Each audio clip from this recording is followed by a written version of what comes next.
बुद्धी म्हणजे काय? आता प्रश्न महत्वाचा राहिला. बदला, पण कपड्यात बदलू नका, कशात बदलू नका, कशात बदलू नका, कशात बदलू नका. काय नाही. आणि किती जरी बदल झाला, घोंगडीवर झोपणारं पोत्यावर झोपत होतो. पूर्वी आपण लहानपणी पोते अथराय पोते शिवायचे आणि त्या पोत्याचा काय बनवायचा? फाळा.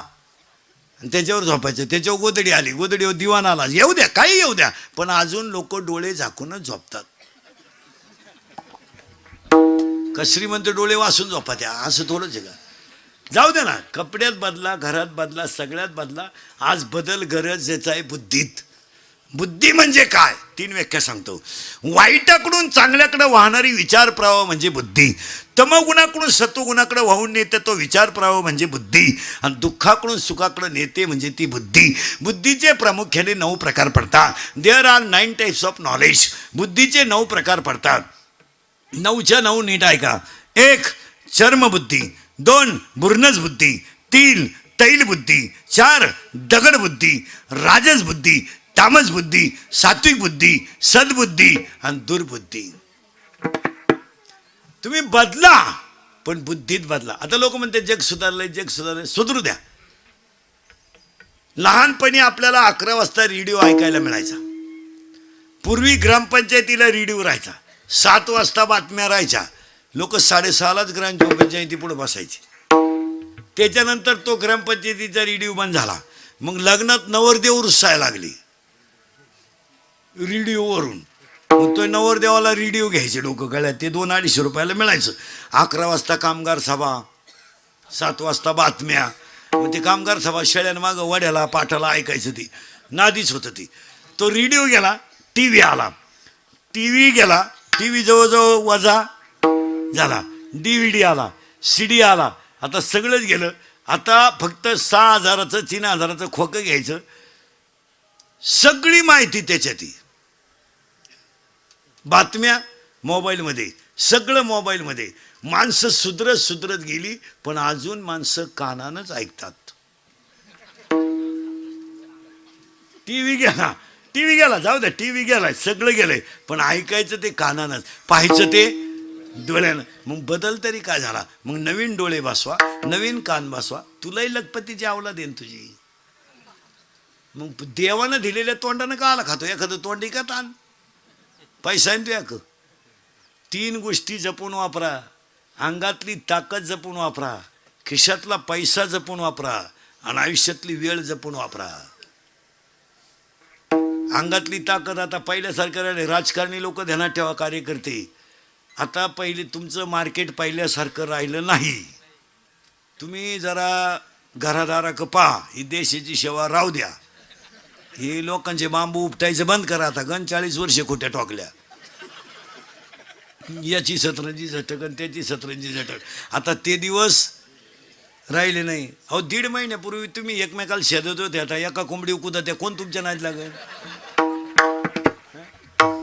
म्हणजे कार्यकर्त्याची किंमत पक्षातून तर जवळजवळ गेली. गावात तर आता त्यांना कुणी घरातही नाही.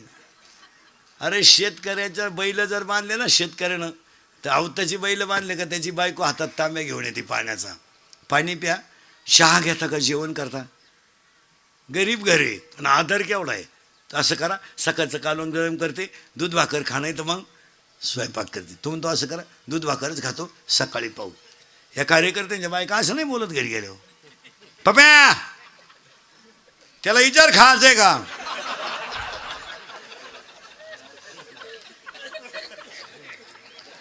आणि बाहेरून झक मारून आला का बाय, आणि त्याच्या तोंडाचा वास घे, मुदुवीत प्यालाय का बाय, आणि त्याला म्हणा गच्चीत गपचीप झोप. गच्चीत झोप पण गपचीप झोप. आणि तोच सकाळी कपडे काढून देवळा पुढे म्हणतो गावात काही भरीव कामं केली पाहिजे.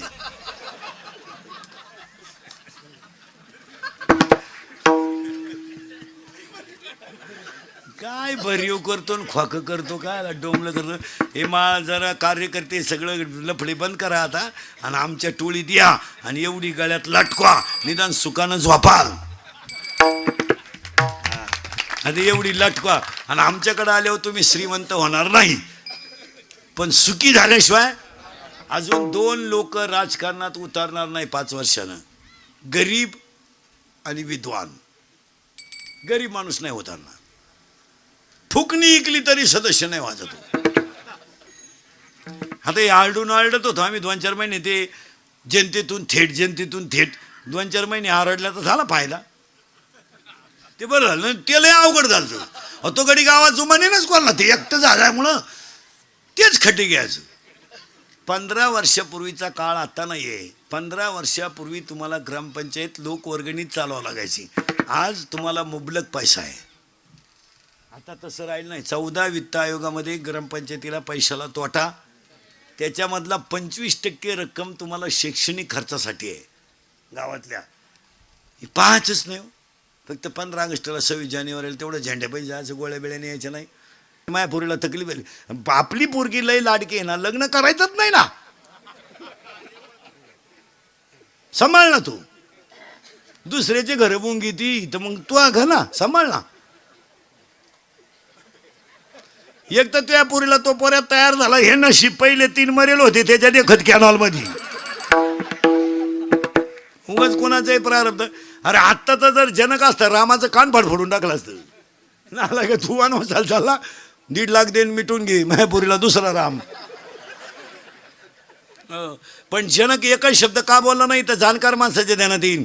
जनकाला माहित होतं माझी पोरगी जरी राजयोगात जन्माला आली असली तरी प्रारब्ध मी बदलू शकत नाही, देवही बदलू शकत नाही. असू द्या, मी गंध राजा जनक आहेत, पण मी माझ्या मुलीचं प्रारब्ध बदलू शकत नाही. यदा कदाचित माझी मुलगी जर 14 वर्ष वनवासाला गेली आणि ती जर इतिहासातच अमर होतात असेल तर वनवास करायला काय हरकत आहे? काय तुमच्या पोरीने नवऱ्याच्या घरी कष्ट केल्याने झालं? काय कष्ट झालं? अरे 15 वर्षापूर्वी मुलीचा बाप मुलीला 10 रुपये खर्चाला देत होता 2 महिन्याला. ते बी गपचीत द्यायचे, माणसात द्यायचे नाही. तर बापाच्या घरात त्याला चहा मिळत नव्हता. बाप जर पुरीला भेटायला गेला तर हे श्रीमंत नवरदेवांचे बाप इतके नालायक होते. ही आता जिरली यांची.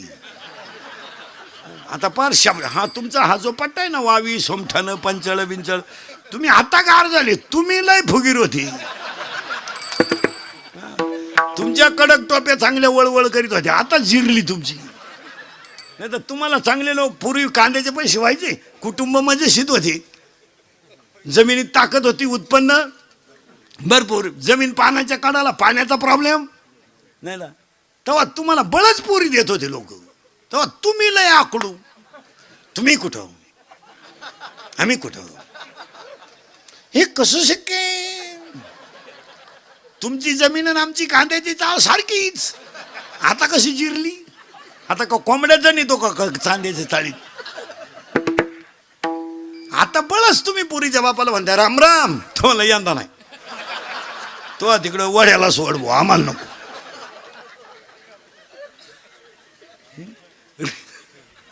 रे आता हे 2-4 वर्षापासून जेवढे लग्न चालेत ना,